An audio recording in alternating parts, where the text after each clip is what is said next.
আসসালামু আলাইকুম এভরিওয়ান। আজকে আবারও একটা ফিজিক্সের ক্লাস নিয়ে আসলাম। তো আজকের ক্লাসটাতে আমরা যে জিনিসটা দেখব সেটা হচ্ছে যে অভিকর্ষ ত্বরণ।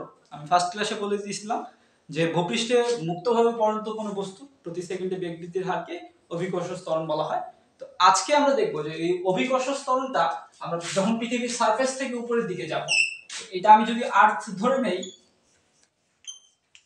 এই আর্থের সারফেস থেকে আমরা যদি উপরের দিকে যাই তাহলে আমাদের অভিকর্ষ ত্বরণটা কিরূপ পরিবর্তন হবে, ঠিক সেই জিনিসটা আমরা দেখব।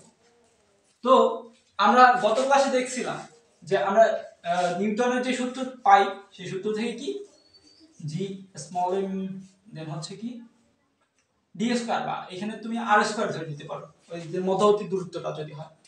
এখন দেখো এই এফ কোন বস্তুর একটা যদি আমি এম ভরের বস্তু নেই, এম ভরের বস্তুটা তো ধরে নিলাম এইটা আমার এম ভরের বস্তু। এখন এটা কি নিচের দিকে একটা ডাব্লিউ ওজন ক্রিয়েট করে না? সেই ডাব্লিউ সমান কি লিখতে পারি?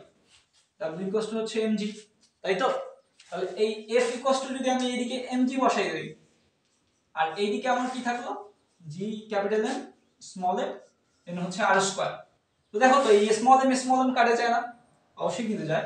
দেন আমার পরে থাকলো কি শুধু G equal to GM by R square. তো এইটা হচ্ছে অভিকর্ষ স্তর নির্ণয়ের যে সূত্র। তাহলে কি বললাম? G equal to GM by R square. মানে এই আর বলতে কি বোঝাচ্ছে যে এই পৃথিবীর কেন্দ্র, পৃথিবীর হচ্ছে ব্যাসার্ধটা, দেন জিটা কি সার্বজনীন মহাকর্ষের ধ্রুবক, এমটা কি ওই যে গ্রহ থেকে বা কোনো উপগ্রহ থেকে কোনো বস্তুটা গ্রহে আছে নাকি উপগ্রহে আছে নাকি সূর্যে আছে, ঠিক সেই ভরটা হচ্ছে ক্যাপিটাল এমটা।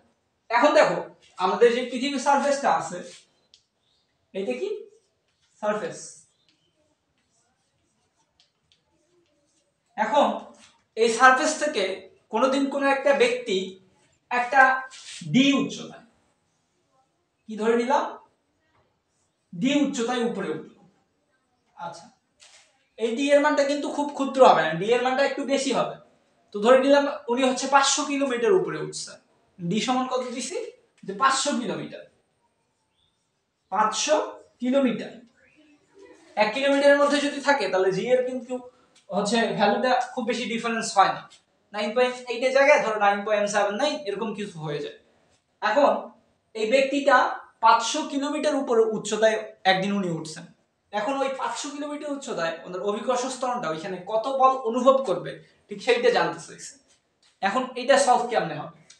তো দেখো আমি জাস্ট এইটা হচ্ছে তোমাদের জি বের করার ইকুয়েশনটা দেখাই দিছি। তাহলে জি বের করার ইকুয়েশনটা কি? G equals to GM by R square, তাই না? আরটা কি কেন্দ্র থেকে ওই বস্তুর যে মধ্যবর্তী দূরত্বটা আছে। আমরা যেহেতু সারফেসে থাকি, আমরা সব সময় কি পৃথিবীর সারফেসে থাকি না? এই যে পৃথিবীর কেন্দ্র থেকে বা পৃথিবীর সেন্টার থেকে এই সারফেসের ডিসটেন্সটা কত? পৃথিবীর ব্যাসার্ধ আরটা। এখন এইটা কিন্তু হচ্ছে ওই সেই আরটা, মানে পৃথিবীর কেন্দ্র থেকে ওই বস্তুটার মধ্যবর্তী দূরত্বটা। এখন ওই যে ব্যক্তিটা ডি উচ্চতায় গেছে, তার মানে কি উনি এই সেন্টার থেকে আর প্লাস ডি, সেন্টার থেকে আর প্লাস ডি উচ্চতায় গেছে না? এই উচ্চতায় উনি উঠছে না? তাহলে ওনার জন্য জি ড্যাশ যদি আমি বের করতে চাই তাহলে কি থাকবে? জির কোনো চেঞ্জ হবে না, ক্যাপিটাল এম এর কোনো চেঞ্জ হবে না, জাস্ট এখানে ডিসটেন্সটার জায়গায় আর প্লাস ডি হোল স্কয়ার এইটা হবে। তো এইটাকে এক নং দিলাম, যে আমি এটাকে হচ্ছে 2 নং সমীকরণ দিলাম। এখন আমি চাচ্ছি যে হচ্ছে তোমার 1 নং ভাগ 2 নং করব। তো করি, দেখা যাক কি হয়। তো জি বাই কি G dash, G by G prime, তাহলে আমার থাকলো হচ্ছে GM by R square into R plus D whole square divide by কি জিএম, তাই তো? তো দেখো এই জিএম কিন্তু আমার কম কাটে গেল। আমার বের করব কি, আমি জাস্ট জি ড্যাশটা বের করব। এখন আমি জাস্ট আপাতত এখানে এমনি রাখি যে G by G dash equal to কি থাকলো তাহলে আমার R plus D divided by R, এটা হোল স্কয়ার, তাই তো? আচ্ছা, এরপরে আসি। দেখো এখানে একটা সুন্দর জিনিস করবে, সাইডের গুলা হেবিজিবি গুলো মিশাই দেই। সুন্দর জিনিসটা কি আসে? তাহলে আমি একটু উল্টাই দিব। আচ্ছা পরে উল্টাই, এখানে কি করব, জি বাই জি ড্যাশ। আচ্ছা এই আরটাকে যদি আমি আর দ্বারা ভাগ করি তাহলে এখানে কি থাকলো 1 প্লাস তখন হচ্ছে ডি বাই আর, এটা থাকলো না। আমার দরকার কি, আমার দরকারটা হচ্ছে তোমার জি ড্যাশটা, তাই তো। আমি এই জি ড্যাশটা এইদিকে রাখলাম, ধরে নাও জি ড্যাশটা আমি ওইদিকে নিয়ে গেছি, তাহলে আমার কি আসতেছে যে এই G divided by 1 plus D by আর।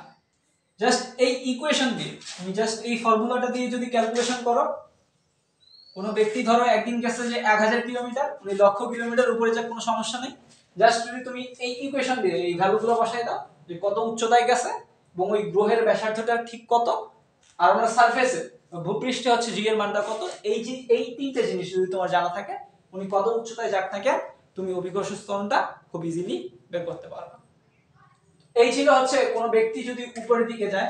আরেকটা ইকুয়েশন আছে, ঠিক ওই ইকুয়েশনটা মানে তোমরা ইউজ করবে না, তোমরা এমসিকিউর ক্ষেত্রে ওই জিনিসটা খুব ইউজ করতে চাও যে জি ড্যাশ ইকুয়ালস টু হচ্ছে জি ইনটু 1 মাইনাস 2h বাই আর, এরকম একটা মেবি ইকুয়েশন আছে। এই ইকুয়েশনটা কখনো ইউজ করবে না, এই ইকুয়েশন দিয়ে ভ্যালু ভুল আসে, ভ্যালু রং আসে। তো তোমরা সবসময় চাবা মানে তোমরা সবসময় বের করবা, যদি আরো বিস্তারিত করে দেখাইতে পারো তাহলে মার্কস খুব পাবা। এটা করলেও সমস্যা নেই, এটা জাস্ট হচ্ছে এমসিকিউর ক্ষেত্রে জাস্ট বসাই দিবা।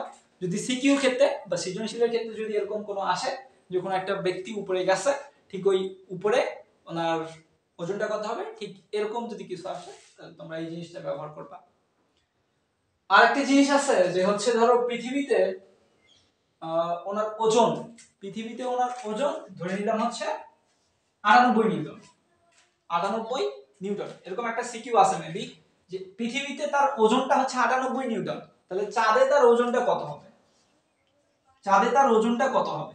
তো দেখো তো পৃথিবীতে 98 নিউটন বলছে, তার মানে পৃথিবীতে আমার অভিকর্ষ ত্বরণ কত 9.8, তার মানে এর ভরটা ওই ব্যক্তির ভরটা হচ্ছে জাস্ট 10 কেজি। এখন চাঁদে তোমাকে কি বলছে, চাঁদে বের করতে বলছে যে ওই বস্তুটার কত ওজন অনুভব করবে।